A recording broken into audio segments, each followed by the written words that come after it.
Saya nak kongsikan tentang rasa hiba, rasa sedih, rasa kecewa, rasa macam-macam rasa lah. Lebih daripada 3 rasa lagi dah ni. Iaitu apabila muncul sebuah drama, saya pun tak tahulah kategori dia drama ke filem pendek ke apa, saya tak pasti.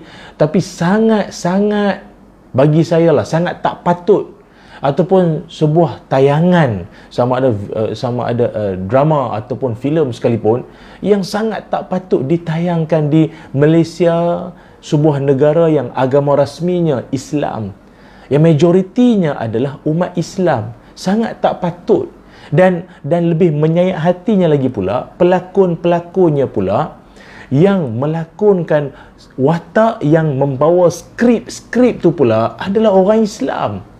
Jadi ingat, dia sebenarnya sebuah drama, sebuah filem, apabila ia ditayangkan, apabila ia disiarkan, sebenarnya dia sedikit sebanyak bila ditonton, dia bukan hanya sekadar hiburan, tetapi secara tak langsung dia membentuk cara berfikir masyarakat.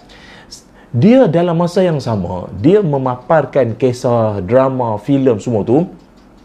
Pada orang dia kata, alah tak ada apa ustaz, ini cerita hanya rekaan saja, rekaan semata-mata, tidak ada kena-mengena hidup dan mati, dan hanya sekadar hiburan saja. Ya, memang filem, drama semua ni dia hanya sekadar hiburan, rekaan saja. Tetapi ingat, dia punya kesan, dia panggil apa? Minda separa sedar, minda bawah sedar. Dia panggil apa? Subconscious mind. Subconscious mind. Benda yang kita tonton lebih-lebih lagi secara berulang-ulang kali bila kita tonton, lama kelamaan dia akan membentuk sikap seseorang. Dia akan secara tak langsung, gaya dia bercakap, gaya dia berfikir, apa luahan ayat kata-kata dia, sedikit sebanyak dia akan terdorong sebagaimana apa yang dia tonton.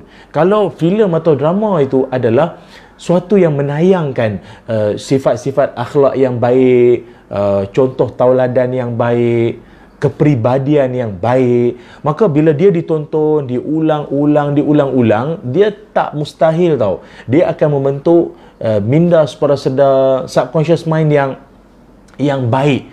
Macam kartun-kartun Islamik anak-anak kita tonton, apa Omar Hana, apa lagi, banyaklah yang Islami, bagus-bagus. Ada doa, ada unsur kasih sayang keluarga, ada semangat mengamalkan Islam dalam keluarga, menghayati ibadah. Dia infotainment.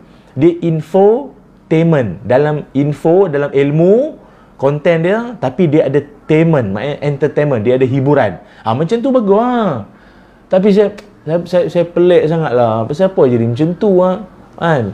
Jadi yalah, kita apa tu, harap sangatlah pihak berkuasa ambil tindakanlah terhadap mereka ni. Walaupun saya dipahamkan drama tu tak ditayangkan pada media perdana, yalah di TV-TV perdana ni lah, tak. Tapi dia ditayangkan di aplikasi. Saya tak mahu sebutlah, kalau tuan-tuan pun cari pula, tak payahlah.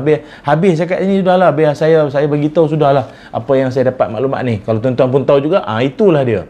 Daripada satu aplikasi ni yang sebenarnya merosakkan antara skrip-skrip yang ataupun dia, walaupun drama tu saya tak pastilah dia ada episod tak episod, tapi dia punya scene ataupun babak-babak dia tu, pada dia punya skrip dia tu memang sangat-sangat mempersendakan agama, seolah-olah mempromosikan liberal, seolah-olah mempromosikan semua agama sama, pluralism, tidak menghormati kesucian Islam. Tambahan pula yang cakap tu orang Islam. Jadi saya nak beritahu kawan-kawan semua, kalaupun orang yang melakonkan watak tu dia kata, Ustaz, saya ni saya ni sekadar berlakon saja, bukan di hati saya. Di hati saya tetap Allah dan Rasul. Saya sayangkan Allah, saya sayangkan Nabi Muhammad sallallahu alaihi wasallam.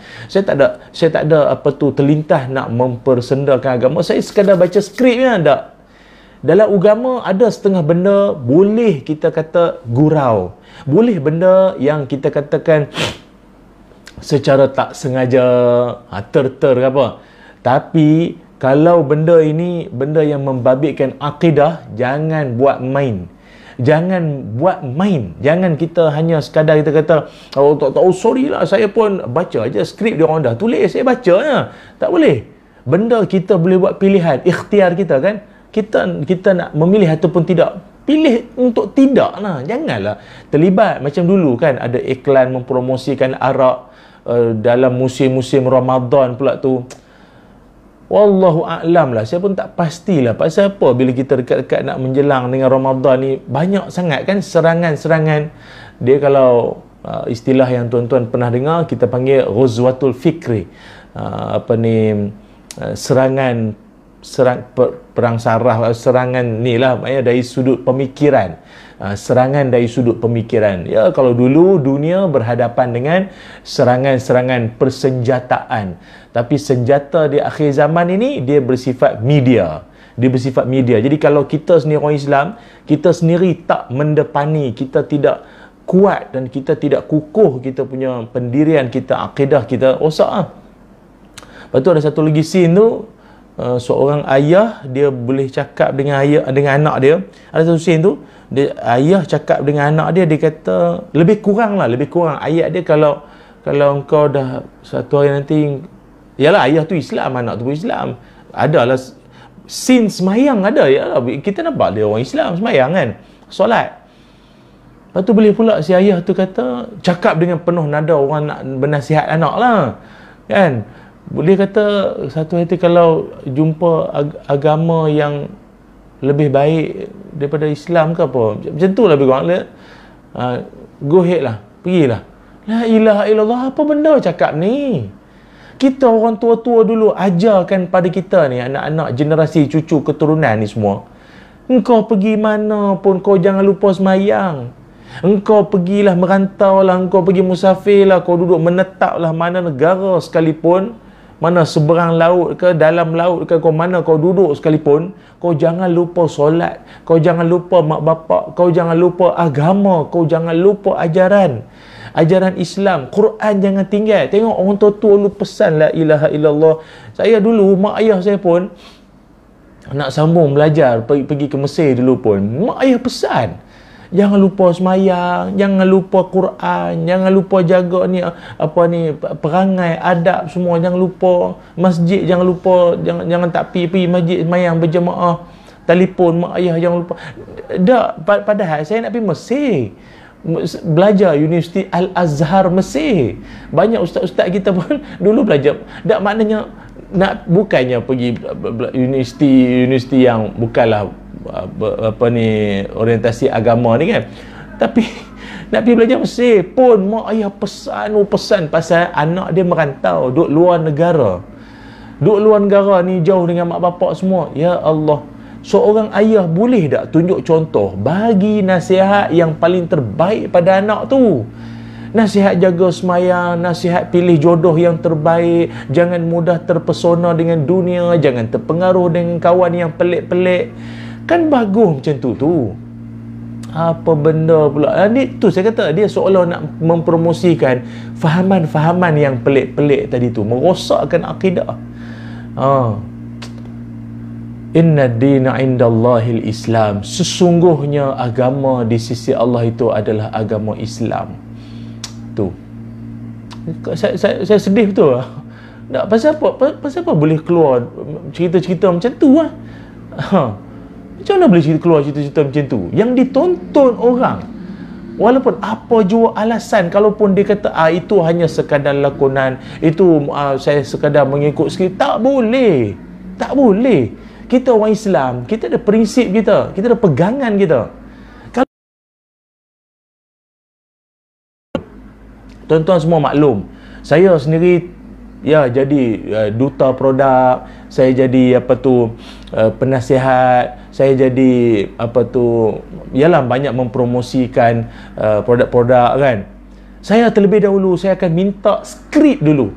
Saya tengok draft dulu. Saya tengok dulu apa benda yang saya kena cakap, apa benda yang perlu saya highlightkan. Saya tengok dulu, macam tuan-tuan duk tengok lah, saya duk promote kan, saya tengok dulu skrip dia.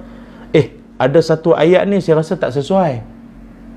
Ada satu ayat ni saya rasa macam tak sesuai. Kita beritahu, maaf, saya rasa yang lain okey, yang ini saya rasa tak sesuai untuk nak dicakapkan pada masyarakat, tak sesuai. Beritahu lah. Kita orang Islam, kita ada akidah kita. Pertahankanlah. Oh, ini tak sesuai cakap macam ni, tak sesuai. Walaupun cakap macam ni nanti dia seolah-olah macam dia boleh tarik orang lebih berminat untuk dapatkan produk tu. Tapi tak, janganlah, bagi tahu lah, adjust balik, edit balik benda tu, cakap benda yang memelihara akidah kita, dan dalam masa yang sama kita boleh promosikan produk dengan cara yang lebih bagus. Bukan lagu tu punya cara. La hawla wala quwata illa billahil aliyil azim. Ingat, kita orang Islam jangan sesekali terpesona hanya dengan duit, hanya dengan pulangan duniawi semata-mata. Dan ada satu scene lagi tu, itu lagi lah, bercakap tentang soal makan babi apa ni kan. Allah, saya tahulah macam mana. Kadang-kadang saya bukan apa tau, saya bila terlintas di hati saya, orang yang bercakap ni semayang tak? No. Jangan kata ustaz ni apa membetikan ke orang. Tak, bukan. Seorang yang menghayati solat, seorang yang menghayati hidup Islam, jauh sekali lah, tak tergamar nak cakap-cakap macam tu. Dia akan rasa jauh di sudut hati dia, tak patut cakap macam tu. Atau bila dia dengar ada orang cakap mempersendakan agama, isu tentang makan benda-benda haram ni bagi dia biasa, tak ada apa, cakap-cakap bergurau-gurau tu, dia akan rasa tak kena tau, macam tak masuk lah, tak boleh. Apatah lagi kan cakap benda-benda yang membabitkan isu halal haram ni, ataupun benda-benda makanan-makanan haram bagi kita orang Islam boleh dibuat main macam tu. Tak patut lah. Kita orang semayang, orang yang jaga hubungan dengan Allah SWT, baca Quran, kita tak tergamak cakap benda-benda macam tu. Melainkan tak tahulah kalau ada tahu. Ingat, sebab itu kita para ulama mengajarkan dosa yang paling besar sekali ataupun dosa-dosa besar ni dia boleh jadi ataupun disebut sebagai apa? Syirik. Syirik, jangan buat main. Benda-benda syirik ni macam mana pun lah, nakal macam mana pun, tak senonohnya hidup seseorang itu, kalau dia akidahnya terpelihara, kelak di akhirat nanti sungguh pun dalam neraka, dia kelak akan dikeluarkan dan dimasukkan ke dalam syurga dengan syarat dia tidak mensyirikkan Allah. Yakhruju minan nari man kana fi qalbihi misqala dzarratin min iman. Akan dikeluarkan daripada neraka itu orang yang dalam hatinya walaupun sebesar zarah sekalipun iman dalam hati dia. Tapi ustaz, dia mempermainkan agama tu, dia bukannya syirikkan Allah. Dah, ini adalah bibit-bibit ke arah nak jatuh jadi syirik nanti. Faham tak? Jangan tunggu orang tu mensyirikkan Allah baru kita itu dah syirik, itu dah dosa besar, tak merasa syurga nanti. Takkan nak tunggu dia macam tu. Dia bibit-bibit ke arah tu. Mula-mula dengan bersonok-sonok, gurau-gurau, buat konten, lepas tu mendapat perhatian, views tinggi, like banyak, komen terbaik lah, padu lah, semua dah. Lama-kelamaan dia akan sampai tahap na'uzubillah. Kalau dia terjebak dengan syirik macam mana? Cakap benda-benda yang boleh merosak akidah, lagi teruk. Takkan nak tunggu macam tu. Itu baru ulama sebut 4 dosa besar di lidah, termasuklah jadi saksi palsu, tuduh orang baik berzina, sumpah palsu, sihir. Ada 3 dosa besar di perut, minum arak, makan harta anak yatim, makan duit riba. 2 dosa besar di kemaluan, zina dan juga hubungan sejenis. Dan ada 2 dosa besar di tangan, iaitu membunuh, merompak maupun mencuri. Ini semua telah diajar kita orang Islam, benda-benda ni. Dosa-dosa besar daripada atas sampai ke bawah, semua diajar dah. Jangan sesekali terlibat. Sebab itu ada ancaman bagi mana-mana orang yang terlibat dengan syirik ini. Pertama sekali, Allah Subhanahu Wa Taala tak akan ampunkan dia, dan jika dia mati dalam keadaan tak sempat taubat atas syirik, dosa syirik yang dia buat itu, Allah Ta'ala menyebutkan, innallaha la yaghfiru an yushraka bihi wa yaghfir ma duna zalika liman yasha. Sesungguhnya Allah tak akan ampunkan dosa syirik mempersekutukannya dengan apa jua, dan Allah ampunkan dosa selain syirik. Sadaqallahul Azim, surah An-Nisa ayat 48. Ingat tu, jangan sesekali terjebak benda-benda syirik ni. Allah tak ampun. Allah takkan ampun. Dan lebih dahsyat lagi, Allah akan mengharamkan syurga bagi orang yang terlibat dengan syirik ni. Kata Allah Ta'ala, innahu man yushrik billah faqad harramallahu alaihil jannata wa ma'wahun nar. Sesungguhnya Allah haramkan syurga kepadanya. Siapanya? Orang yang terlibat dengan syirik tu. Dan tempat kembalinya ialah neraka. Sadaqallahul Azim, surah Al-Ma'idah ayat 72. Jadi, ialah ingatan-ingatan tu semua saya ingat cukup untuk menyadarkan kita, menginsafkan kita, dan tolong sampaikanlah video ini, sampaikan pada pihak-pihak kawan-kawan yang terlibat dengan drama ke filem tersebut. Ingat, takut akan azab Allah Subhanahu Wa Taala. Jangan hanya kerana pulangan duniawi, fulus, duitnya pasal untung dapat payment besar lah apa. Kita boleh gadaikan akidah kita, boleh gadaikan maruah agama kita, nama baik keluarga, Allahu Akbar, sebagai orang Islam. Ingat tu. Okey, jadi sampai di sini saja sembang-sembang kita pada kesempatan pada kali ini.